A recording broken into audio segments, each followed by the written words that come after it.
The sun had not yet risen over Tenochtitlan, but the city was already awake.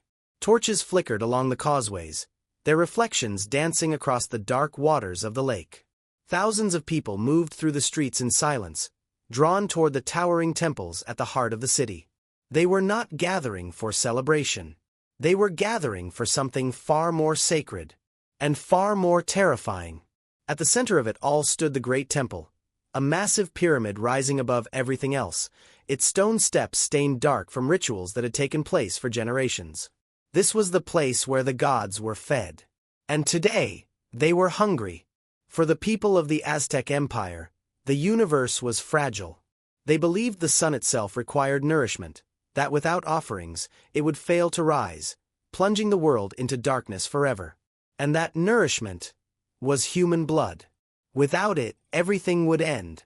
So they gave, not out of cruelty, but out of fear, out of belief, out of a desperate need to keep the world alive. At the top of the temple, priests were already preparing. Their bodies were covered in ritual markings, their hands stained from ceremonies that had begun long before dawn. Incense burned thick in the air, rising in slow spirals toward the sky. They moved with calm precision, because what they were about to do had been done countless times before. Below them, the city waited. Among the crowd were prisoners, captured warriors from distant lands, men who had fought bravely and lost. For them, death in battle was an honor. But what awaited them here was something different, something that turned them into offerings, something that transformed their final moments into part of something much larger than themselves. They were led forward one by one, not dragged, not forced, because many of them understood what this meant. To be chosen for sacrifice was to serve the gods directly, to become part of the cycle that kept the world alive. But understanding did not remove fear. And fear was always there. The first prisoner was brought to the base of the temple. The climb began slowly. Each step carried him higher above the city, and closer to the sky. The crowd watched in silence, thousands of eyes following every movement, every step, every breath. At the top, the stone altar waited, cold, unmoving, prepared. The priests guided him into position. 4 men held his limbs. Another stood ready. And for a moment, everything seemed to stop. The world held its breath. Then it happened. The blade came down. Fast. Precise. A single motion that ended everything. And in the same instant, began something else. The priest lifted what had been taken, raising it toward the rising sun, offering it to the gods. Because this was not seen as death.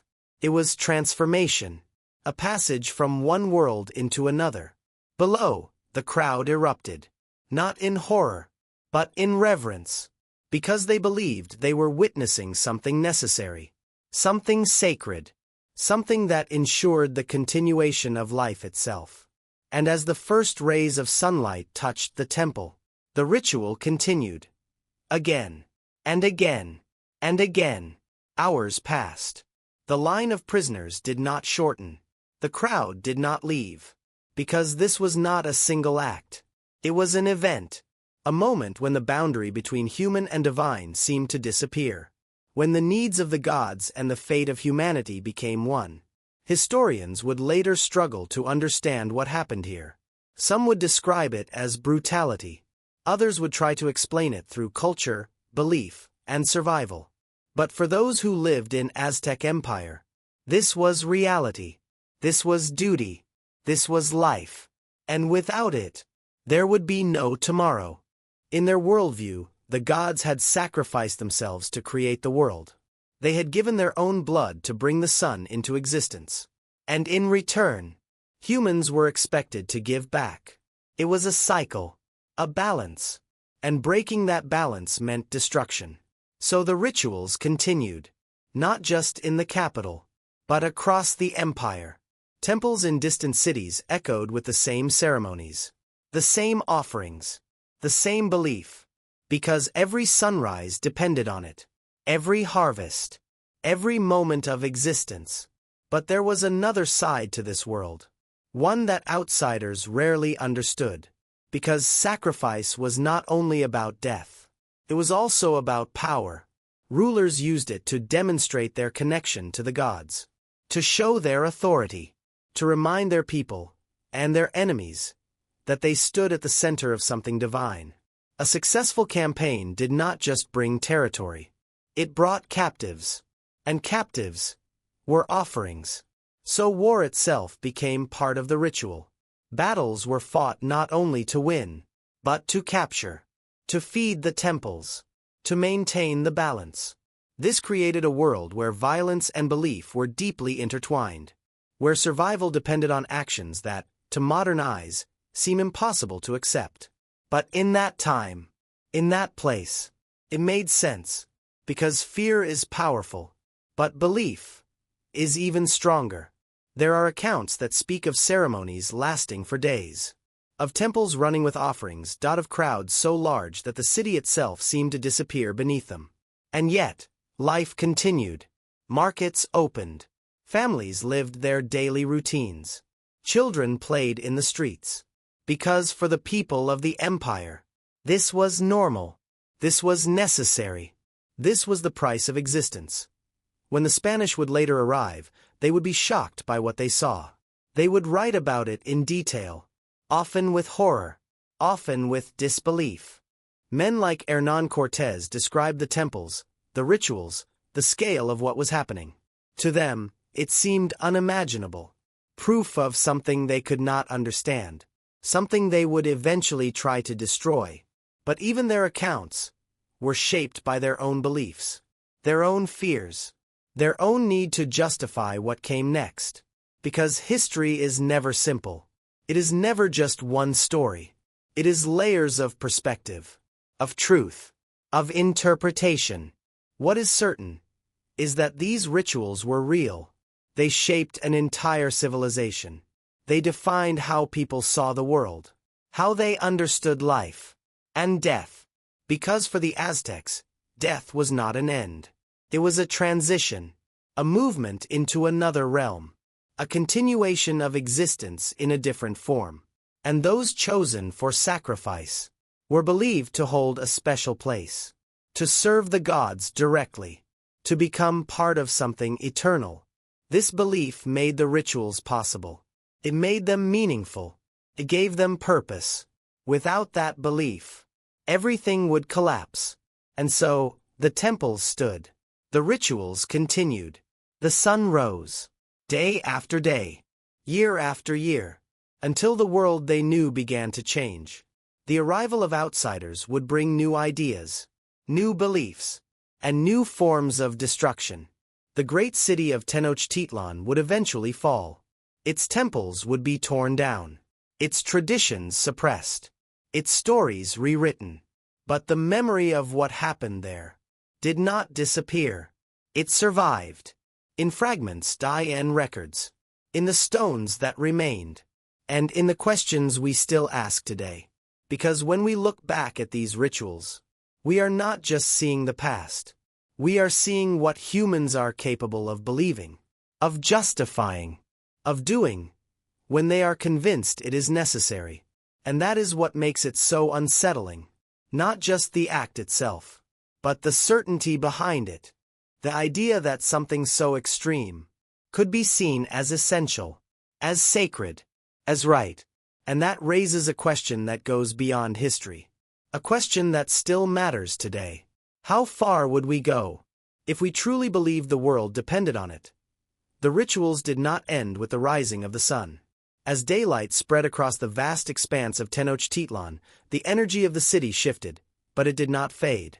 Because what happened at the top of the temple was only part of the story. What followed was just as important. Below the pyramid, priests moved with careful purpose, carrying what remained of the offerings down the long stone steps. Nothing was wasted. Nothing was ignored. Because in their belief, every part held meaning. Every part carried power. Some of the remains were taken to sacred spaces, placed within temples as part of ongoing rituals meant to honor the gods. Others were distributed among the elite, not as something casual, but as part of ceremonial practices tied to status, religion, and identity. To outsiders, it would seem unthinkable. But within the world of the Aztec Empire, it was part of a system that connected life, death, and the divine. Even the bodies of those sacrificed were treated with a strange form of respect. They were not simply discarded. They were transformed. Because sacrifice, in this culture, was not seen as destruction, but as continuation. The chosen individual did not disappear. They became part of the cosmos, part of the forces that sustained existence itself. And for some, that belief made their final moments easier to accept. But not everyone chosen for sacrifice was a warrior. Some were slaves. Some were prisoners taken from distant regions. And some were selected for very specific roles. In certain ceremonies, individuals were chosen months in advance. They were dressed in fine clothing, treated with honor, given food, music, and attention, because they were believed to represent the gods themselves, living embodiments of divine power. For a time, they lived like royalty, but the ending was always the same. And as the final day approached, the illusion would begin to fade. Music would grow quieter, celebrations would slow, and the realization of what was coming would become impossible to ignore. Some accounts describe these final days as calm. Others speak of fear hidden behind ritual smiles. Because even within belief, human instinct remains. The desire to live, to survive, to escape. But there was no escape. Not from something that the entire society accepted as necessary. Not from something that was believed to hold the universe together. In many ways, the system reinforced itself. Those who questioned it risked being seen as a threat, not just to society, but to existence itself. Because if the rituals stopped, what would happen to the sun? What would happen to the crops? To the rain? To life? The fear of that uncertainty was stronger than doubt, stronger than hesitation, stronger than compassion. And so, the cycle continued, day after day, year after year. But there were moments, small, almost invisible, where cracks began to appear. Not in the rituals themselves, but in the people. Whispers that questioned, doubts that lingered. Not enough to stop anything, but enough to exist. Because no system, no matter how powerful, is completely without resistance. Even if that resistance is silent. Even if it is never recorded. And then, everything began to change. When outsiders arrived on the shores of the empire, they brought with them more than weapons. They brought disease, ideas, and a completely different understanding of the world. Men like Hernán Cortés saw the rituals and interpreted them through their own beliefs. To them, it was evidence of something that needed to be destroyed. Something that justified conquest. And so, the conflict that followed was not just about land or power. It was about belief itself. Two completely different ways of understanding the world, colliding. The fall of Tenochtitlan was not just the end of a city. It was the end of a system. Of traditions that had defined life for generations. The temples were torn down. The rituals were banned. And the old ways were forced into silence. But belief does not disappear overnight. Even as the empire collapsed, memories remained. Stories were passed quietly. Fragments of rituals survived in hidden forms. Because identity cannot be erased so easily. Today, when we look back at these practices, it is easy to see only the violence, only the fear, only the aspects that feel distant from our own world. But history is not meant to be comfortable. It is meant to be understood. Because what happened in the Aztec Empire was not driven by chaos. It was driven by certainty, by a belief so strong that it shaped an entire civilization. And that is what makes it so powerful and so unsettling. Because it forces us to ask something difficult. Not about them, but about ourselves. What beliefs do we hold so strongly that we would never question them? What actions might we justify if we truly believed they were necessary? And how different are we from those who stood beneath the temples, looking up, and believing that everything depended on what happened above. Because history is not just a record of the past. It is a reflection. And sometimes, what it shows us is more uncomfortable than we expect.